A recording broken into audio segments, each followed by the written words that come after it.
విను.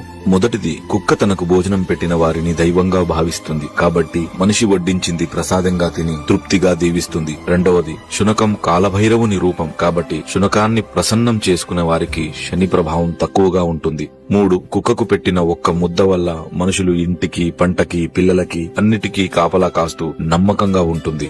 4, ఇంటికి జరిగే అరిష్టాన్ని ఆవు గ్రహిస్తే ఇంటికి పొంచి ఉన్న ముప్పుని కుక్క రానివ్వకుండా చేస్తుంది. 5, కుక్క ఒకే జంతువు మనిషి బాధని, కన్నీళ్లను కూడా చూసి అవి తొందరగా పోవాలని, నా యజమాని సంతోషంగా ఉండాలని మనస్ఫూర్తిగా కోరుకుంటుంది.